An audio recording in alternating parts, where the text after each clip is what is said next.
কেউ কোনো অন্যায় করলে তাকে যে কেউ শাস্তি দিতে পারবে কিনা? ভাইরা আমার, কোথাও কোনো অপরাধ হচ্ছে, কেউ কোনো অন্যায় কাজে লিপ্ত, তার সে অন্যায়ের শাস্তি আপনি নিজে হাতে দিবেন কিনা, অর্থাৎ আইন হাতে তুলে নেবেন কিনা? এই প্রশ্ন উত্তরে বলতে চাই, এখানে দুইটা জিনিস আছে। একটা হলো অন্যায় দেখলে বাধা দেওয়া, যেটাকে নাহি আনিল মুনকার বলেছে কোরআন। এই নাহি আনিল মুনকারটা আমাদের উপরে কর্তব্য। নবী সাল্লাল্লাহু আলাইহি ওয়াসাল্লাম বলেছেন, মান রাআ মিনকুম মুনকারান ফালইয়ুগাইয়িরহু বিয়াদি ফাইল্লাম ইয়াস্তাতি' ফাবিলিসানি ফাইল্লাম ইয়াস্তাতি' ফাবিকলবিহি ওয়া যালিকা আদআফুল ঈমান। কোথাও কোথাও কোনো অনাচার দেখেছেন, কোনো অন্যায় দেখেছেন, আপনার দায়িত্ব হলো হাত দিয়ে সেটাকে থামিয়ে দেওয়া। এর মানে কিন্তু আইন হাতে তুলে নেওয়া না। এর মানে অন্যায়কারীকে শাস্তি দিয়ে শাস্তি কার্যকর করা নয়, তার বিচার করা নয়।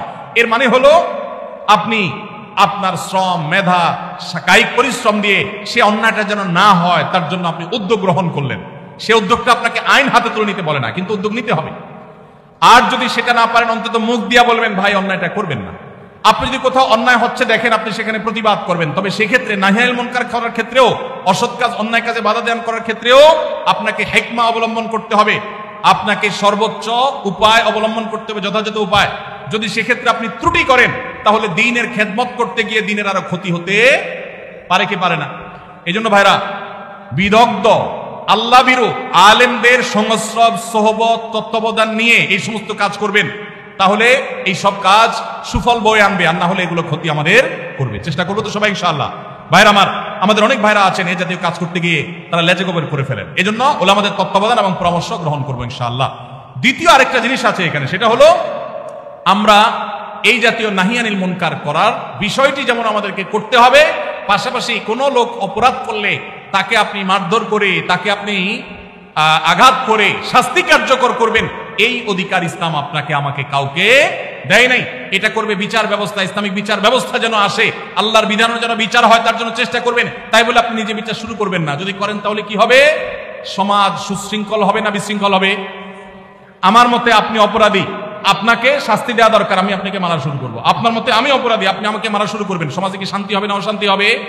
ইসলাম আমাদেরকে শৃঙ্খলা শিখায় না বিশৃঙ্খলা শিখায়? অতএব আমরা আইন কখনো হাতে তুলে নিব না। কারোর বিচার করার দায়িত্ব আমার আপনার না, তবে আমাদের দায়িত্ব নাহি আনিল মুনকার করা। আমরা একদিকে দেখা যায় অনেকে বিচারের কাজ নিজের হাতে তুলে নেন, আবার অনেককে দেখা যায় তারা নাহি আনিল মুনকারটা পর্যন্ত করেন না। আল্লাহ আমাদেরকে ব্যালেন্স করার তৌফিক দান করুন। চেষ্টা করবো তো ইনশাআল্লাহ। ভাইরা আমার, আমরা অনেকে মনে করি না আমরা বিচার করে ফেলবো। দেখুন, সাহাবা ইকরাম যখন দেখতেন কেউ কোনো অন্যায় করেছে, এমন অন্যায় করেছে যে তার মৃত্যুদণ্ড হওয়া উচিত, এমন একটা জঘন্য কাজ করেছে, তখন সাহাবীরা কি করতেন? ডাইরেক্ট ওই লোকটাকে মেরে ফেলতেন যায়? নিজের হাতে আইন বা বিচার বাস্তবায়ন করতেন না। তখন সাহাবীরা কি বলতেন? বহু হাদিস এরকম পাওয়া যায়। নবীজি সাল্লাল্লাহু আলাইহি ওয়াসাল্লামকে তারা জিজ্ঞাসা করতেন, হে আল্লাহর রাসূল, আপনি অনুমতি দেন আমি এই মুনাফিকের গর্দান উড়াই দিই। এরকম হাদিস আছে না নাই? এই হাদিসটার মর্ম হলো, এই হাদিসটার ব্যাখ্যা হলো, নবীজি সাল্লাল্লাহু আলাইহি ওয়াসাল্লাম মদিনা রাষ্ট্রের প্রধান বিচারক, শাসক, তার কাছ থেকে সাহাবী অনুমতি নিচ্ছেন, হে আল্লাহর রাসূল, আপনি বিচারক হিসাবে আপনি আমাকে অনুমতি দিলে আমি শাস্তি কার্যকর করব। তার মানে নিজের হাতে তিনি সেটা করতেন না, নবীজির নির্দেশের অপেক্ষা করতেন। তাহলে বোঝা গেছে বিচার আমরা যে কেউ নিজের হাতে তুলে নিতে পারি। কোন ব্যক্তি যদি তার সম্পত্তি 5 জন সন্তানদের মধ্যে থেকে একজনকে বাদ দিয়ে 4 জনকে লিখে দিয়ে দেয়, সে ব্যক্তি মারা গেলে তার জানাজা নামাজ পড়া যাবে কিনা? ভাইরা আমার, আমাদের দেশে অনেকে এই কাজটা করেন, তেজ্যপুত্র করেন। প্রচলিত আইনে তেজ্যপুত্র কোথাও থাকতে পারে, কিন্তু ইসলামে তেজ্যপুত্র বলতে কোনো কিছু নবী করিম সাল্লাল্লাহু আলাইহি ওয়াসাল্লাম পরিষ্কারভাবে নিষেধ করেছেন। কোন মুসলমান অন্য মুসলমানকে ত্যাগ করে চিরকালের জন্য তার সাথে সম্পর্ক ছিন্ন করে ফেলবে, এটা জায়েজ। লা ইয়াহিল্লু লিমুসলিমিন আন ইয়াহজুরা আখাহু ফাওকা 3 লায়াল। 3 দিনের বেশি কোন মুসলমানের সাথে অভিমান করে সম্পর্ক ছিন্ন করা জায়েজ আছে? নেই।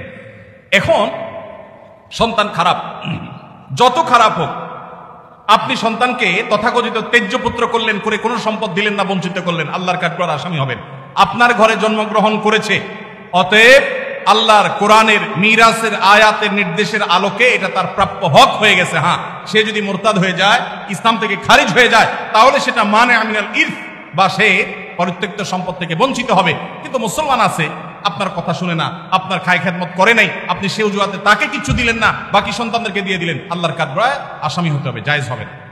এখন এইটা যদি কোনো লোক করে, জীবদ্দশা দিতে চায়, তাহলে সমান হারে দিতে হবে।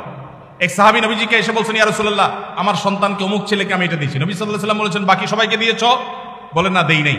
তখন নবী সাল্লাল্লাহু আলাইহি ওয়াসাল্লাম বলেছেন, ইত্তাকুল্লাহ ওয়া আদিলু বাইনা আওলাদিকুম, আল্লাহকে ভয় করো আর সন্তানদের মধ্যে সমতা বজায় রাখো। এই জন্য ভাইরা, এই জুলুম করা যাবে না। ইসলাম আমাদেরকে সাম্য এবং ইনসাফ শিখিয়েছে, সেটা আমাদের সব ক্ষেত্রে করতে হবে। এমনকি শত্রু হলে তার সাথেও আমাকে ইনসাফ করতে হবে। আমাদের কষ্ট হয়, আমার সাথে কারো শত্রুতা আছে, সে আমার সাথে শত্রুতা করে, কিন্তু তার বেলায় কোনো সাক্ষ্য দেওয়ার প্রশ্ন আসলে আমি সত্য সাক্ষ্য দিলে তার পক্ষে যায়, আমাদের দিতে মন চায় না, কিন্তু এই দেওয়াটাই হলো ইমানের দাবি। আল্লাহ বলেছেন, ওয়ালা ইয়াজরিমান্নাকুম শানাআনু কওমিন আলা আল্লাহ তা'দিলু ই'দিলু হুয়া আকরাবু লিত-তাকওয়া। কারোর সাথে শত্রুতা আছে দেখে আপনি ইনসাফ করবেন না, এটা জায়েজ আছে? এজন্য বাবাজিরা সাবধান, সন্তান সন্ততিদের মধ্যে কোন প্রকার হেরফের করবেন না, এটা জায়েজ নাই। সেই সন্তান যদি খারাপ হয়, সে আল্লাহর কাছে দায়ী হবে, ভিন্ন কথা। তো আপনি তাকে সম্পদ থেকে বঞ্চিত করতে, হ্যাঁ, যেটা আপনি করতে পারেন, একটা সন্তান নেককার, মাদ্রাসায় পড়ে, দিনদার, ওকে একটু সম্পদ বাড়াই দিলেন তার দিনদারিতার কারণে, সেটা জায়েজ আছে। কিন্তু একজনকে টোটাল বঞ্চিত করলেন, আরেকজনের নামে সব লিখে দিলেন, এটা কিন্তু জায়েজ হবে। এখন কোন মুরব্বী যদি এই কাজ করেন, তিনি মারা গেলে তার জানাজা পড়া যাবে না, এমন কোনো কথা নেই। তার জানাজা পড়বেন, কিন্তু তিনি আল্লাহর কাছে দায়ী থাকবেন। সন্তানদের কর্তব্য হলো, বাবা যাকে বঞ্চিত করছে আমাদের ভাগ থেকে, তাকে দিয়ে আমরা ব্যালেন্স করে ফেলবো, তাহলে আশা করা যায় আল্লাহ তাআলা বাবাকে হয়তো মাফ করবেন।